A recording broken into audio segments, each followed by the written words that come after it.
তো দেবী অপরূপা, অপূর্ব সুন্দরী, সৌন্দর্যের চরম সীমায়। দেবীর কণ্ঠে রয়েছে করটির মালা মানে মুন্ডমালা, এবং হাতে রয়েছে জপমালা, সেটিও হাড়ের মালা। তো দেবী অপূর্ব যৌবনা, অপূর্ব সুন্দরী, ধরা যাক 18-20 বছরের একটি মেয়ে, সেই রকম দেবীর রূপ। তো এটি হচ্ছে দেবীর এক্সাক্ট ফর্ম। তার আরো দুটি রূপ আছে, ভগিনী রূপেও প্রার্থনা করা যেতে পারে, তাকে মাতৃরূপেও প্রার্থনা করা যেতে পারে। তো দেবী সন্তুষ্ট হন শুধুমাত্র তার স্বরূপে, পত্নী রূপে, ভার্যা রূপে। তার কারণ হচ্ছে দেবীর এই যে রূপটি, সেটি ভয়ঙ্কর একটি রূপ। তিনি তো পিশাচিনী এবং ভীষণ শক্তিশালী। তো তিনি মদ্যে সন্তুষ্ট, মাংসে সন্তুষ্ট এবং মৈথুনে সন্তুষ্ট। তো তার জন্য পূজার উপাদান হিসেবে যৌনাচার থাকবে, ইন্টারকোর্স থাকবে এবং মাংসও থাকবে। তো এগুলি থাকবেই। তো যেটি ভীষণভাবে জরুরি সেটি হচ্ছে সাধক বসবেন। কবে বসবেন সাধনা করতে? সূর্যের আলো লাগানো যাবে না, অন্ধকারে থাকতে হবে। প্রায়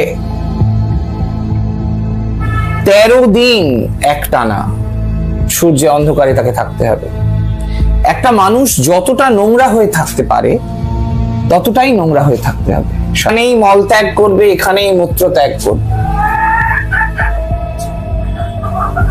এবং এই সাধনের যে জন্য মানুষ আকর্ষিত হন, যেটা সবচেয়ে জরুরি, সেটা হচ্ছে ভবিষ্যৎ, অতীত, বর্তমান।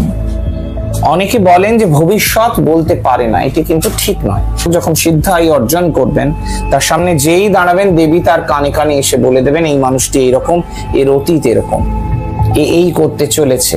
এই ক্ষমতা, এটি একটি অত্যন্ত নিম্নগামী সাধনা। এই শক্তিকে যদি আহ্বান করা হয়, তার ফল সবসময় যে অনুকূলে যাবে তা নয়। এবং আমি নিঃসন্দেহে বলতে পারি যে যিনি পিশাচের সাধনা করেন তিনি পিশাচ যোনি প্রাপ্ত হবেন। সাধনটি কৃষ্ণপক্ষের চতুর্দশীতে, চতুর্দশী হচ্ছে কালমিনেশন, তার আগের 10 দিন থেকে সাধন শুরু করেছে সে। মল মূত্র ভক্ষণ করতে হবে তাকে, সমস্ত ওখানে জমা হয়ে রয়েছে। তা বুঝতে পারছেন পরিবেশটা কিরকম হয়ে রয়েছে।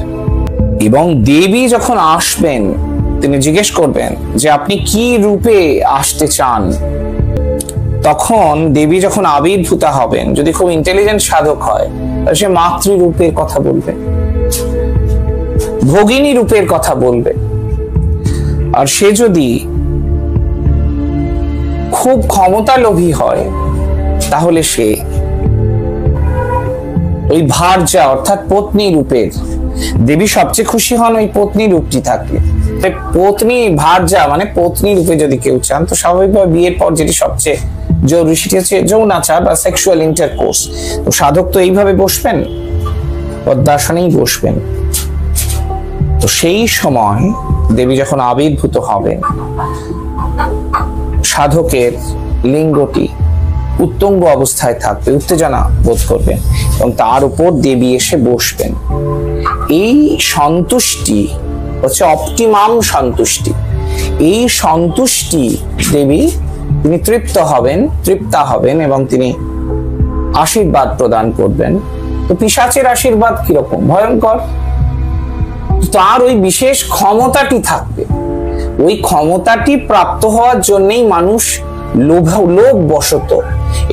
দেবীর অনেক সহচর আছে, অনেক অনুচর আছে, তারাও পিশাচ, ছোট ছোট পিশাচ ভর্তি একদম। তারা রেজিমেন্টেড আর্মি, রেজিমেন্টেড ফোর্স। অনেক অসম্ভব সম্ভব হয়ে যাবে, যা কল্পনা করা যায়নি, যা মিথ্যা বলে মনে হয় আপাত দৃষ্টিতে, তা সত্য হয়ে যাবে। এবং সমাজে ক্ষমতা, এই শক্তির ব্যবহার করে সরকার ফেলে দেওয়া যায়। দেবী কর্ণপিশাচিনীকে যদি সন্তুষ্ট করতে হয়, তাহলে ওই ইন্টারকোর্সটি করতে হবে, ওই সেক্সুয়াল অ্যাক্টিভিটিটি করতে হবে, অতটাই মলমূত্র ভক্ষণ করতে হবে, অতটাই নোংরা হয়ে থাকতে হবে। বাহ্য জগৎ ভুলে যেতে হবে যদি সাধন করতে হয়। এবং তার চেয়েও বড় কথা হচ্ছে, ওই শক্তিটি তো শুভ শক্তি নয়, অশুভ শক্তি। শক্তির এক অর্থে বলতে গেলে শুভ অশুভ হয় না, শক্তি ইজ শক্তি, কিন্তু ওইটাকে তো কেউ ভালো কাজে লাগায় বলে আমি শুনিনি। দেখুন, আমি প্রথমেই বলি, দেবী কর্ণপিশাচিনীর এই যে সাধন, সেটি গুজ্জাতিগুজ্জ সাধন। খুব সিরিয়াস সাধক যারা, যাদের প্রোটেক্টিভ শিল্ড আছে নিজেদের মধ্যে, তারা নিজেদেরকে বন্ধন করে ঠিকভাবে প্রয়োগ করতে পারলে এই কাজটি তারা করেন। এবং যিনি ওই কর্ণপিশাচিনী দেবীর এই শক্তিকে আনয়ন করেছেন এবং সিদ্ধাই অর্জন করেছেন, সেই রকম শক্তিধর একজন সাধক, তিনি তার মৃত্যুর আগে তার উত্তরসূরি খুঁজে যান। এই শক্তিটি প্রদান করা হয়ে থাকে। তো এই শক্তিটিকে তিনি প্রদান করেন যখন, তখন সেই রকম ধরনের ছেলেকে খুঁজতে হবে।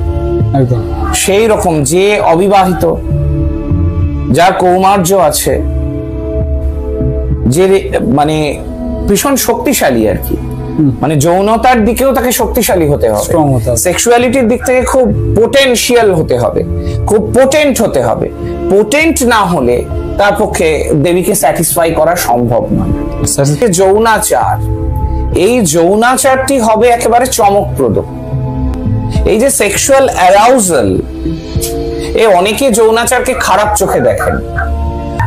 দেবী কর্ণপিশাচিনীর যে সাধন ক্রিয়া বা সাধন কর্ম, সেটি যারা করবেন তাদেরকে কিন্তু অত্যন্ত সাহসী হতে হবে। এবং মরার ভয় যদি থাকে, তাহলে আমি অনুরোধ করব তারা যেন এই তন্ত্র সাধনের পদ্ধতির মধ্যে না আসেন। যারা খুব ভীতু বা খুব কমজোরি মানসিকতার লোক, সামনে মৃত্যু কিন্তু ওত পেতে দাঁড়িয়ে থাকবে থাবা নিয়ে, যে কোনো মুহূর্তে ঘাড় মটকাতে পারে। তো এটাই কিন্তু স্বাভাবিক। দেবী কিন্তু স্বয়ং আবির্ভূতা হবেন সেই অন্তিম দিনে, চতুর্দশীর দিন। হ্যাঁ, কৃষ্ণপক্ষের চতুর্দশীর দিন দেবী আবির্ভূতা হবেন, এবং সে আবির্ভূতা হবেন তখনই যার মধ্যে কোনো ভয় থাকবে না, আসরিক শক্তির প্রতি খুব কনফিডেন্ট, যার প্রেত পিশাচে ভয় করে না, যে তাদের ভালোবাসে, তাদের সম্মান করে, একমাত্র সেই কিন্তু পৈশাচিক সিদ্ধির দিকে এগিয়ে যাবে। 2-4 দিন বাদেই এমন এমন সব অদ্ভুত দর্শন পেতে শুরু করবেন, দেবীর সহচরীরা আপনাকে আউট করে দেবে সাধন থেকে। এটা সব সাধনের দিকেও আমি বলেছি। সবের ওপর আপনি বসছেন, সবের শক্তি আপনার মধ্যে যাচ্ছে। আপনি যদি সৎ মানুষ না হন, সব আপনাকে ফেলে দেবে, আপনি কিচ্ছু সাধন করতে পারবেন না। তো কর্ণপিশাচিনী মানে খুব খারাপ, নাকশিট কোনোর ব্যাপার আছে, ঘেন্না ভাব আছে। যাদের এই ঘেন্না ভাব থাকবে, দয়া করে শুনবেন না। সাহসী হতে হবে, কোনো কিছুতে ঘৃণা থাকবে না, যা অঘোর পন্থায় খুব সহজে ব্যাখ্যা করা হয়েছে। বাকসিদ্ধি খুব সাংঘাতিক জিনিস, আপনি যা বলবেন তাই হয়ে যাবে। বাকসিদ্ধি অর্জন করা শুনতে বেশ ভালোই লাগে, যার মধ্যে বাকসিদ্ধাই আছে, সবাই তাকে ধন্য করছে। যে সাধক সাধনা বিক্রি করে, এইরকম সাধকের উচিত, আর যারা ওই আপাত সাধন করেন, বাজারজাত সাধক যারা, তাদের আমি দোষ দিই না, আমি রাগ বিদ্বেষ আমার কিছু নেই। ওরা আছেন বলে তো ভালো ভালো সাধকদের মানুষ চেনে না। আবারও বলছি, আমাকে দয়া করে এ ধরনের কাজের কথা বলবেন না। আমি এগুলো কিছু জানি না, শিখিনি, ম্যাজিক দেখাতে পারবো না। আমি কিছু জানি না, এইমাত্র জানতো না। শুধুমাত্র সেক্সুয়াল অ্যাক্টিভিটি ওই দেবীর সাথেই করতে হবে। দেবী যতবার চাইবেন ততবার, দেবীর যতবার ইচ্ছে ততবার, আপনার ইচ্ছে মতন হবে না। কেউ যদি স্যাটিসফাই না করতে পারে, সেক্ষেত্রে দেবী রুষ্ট হন, শক্তি ক্ষয় হবে। তবে একবার সিদ্ধাই অর্জন করলে চট করে এরকম হয় না, কিছুটা না। যদি সিদ্ধাই অর্জন করে, তাহলে আর তার কিছু হবে না। এই জন্মে সে পিশাচজনই প্রাপ্ত হবে, মৃত্যুর পর 100%। তো আপনারা যদি কেউ পিশাচ বৃত্তি করতে চান, পিশাচজনই প্রাপ্ত হতে চান, তাহলে আপনাদের এরকম সাধন করা উচিত।